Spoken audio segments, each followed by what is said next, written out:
Okay, I made a video about people trying to be young, and that I don't care.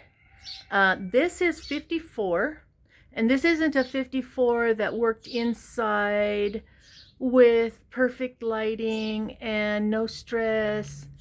This is 54 after working out in the sun and snow, in ditches and the like, sweating.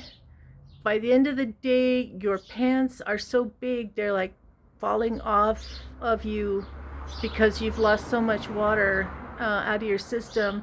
So you guzzle water all day long. You have to wear sunscreen, but this is 54 with cancer. Um, I make these videos and I'm like, no, that's like, what are they? There are these people, these ladies that, men especially, these digital pimps.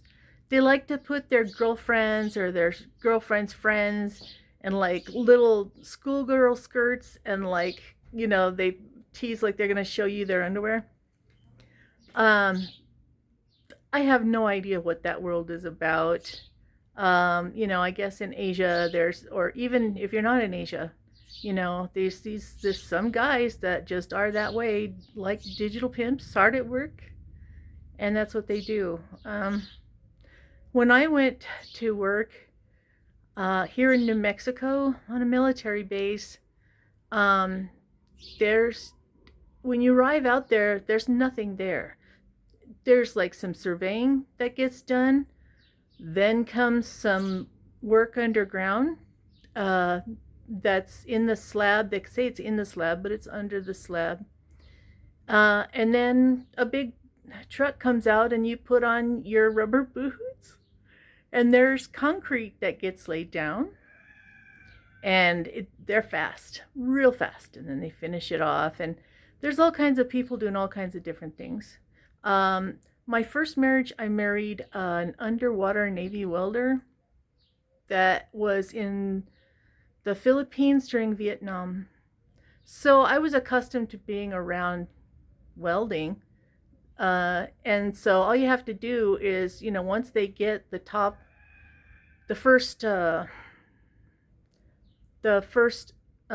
story done, and they're about to start the second story, you just have to remember to watch out for falling slag.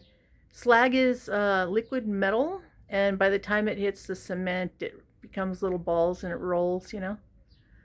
Um, you don't want that stuff on you. I've had some of it land on me. I did some different kind of welding. I did CAD weld.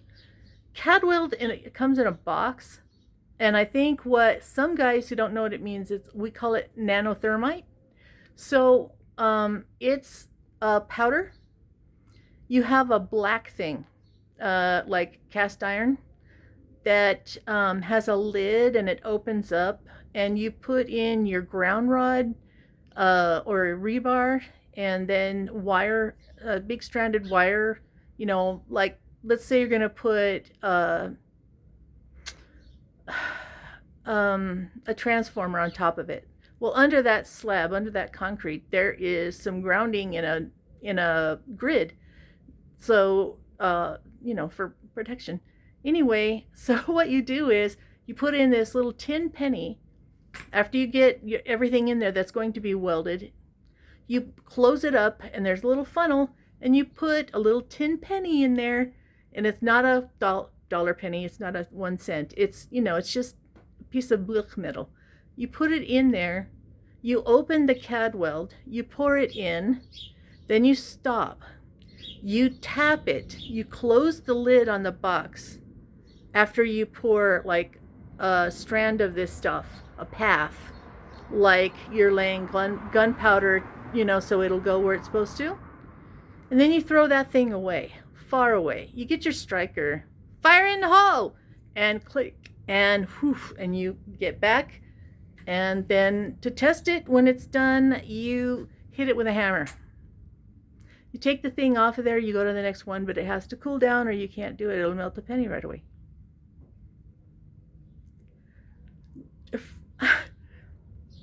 construction is fun. And I had a son who was going into middle school. So this kid's getting older and all kinds of stuff is happening. So I went in to make some money. I left teaching, worked at a newspaper for a little bit, with Number 9 Media, and then and it was a good size little county paper. And then I went to work, really, really hard work.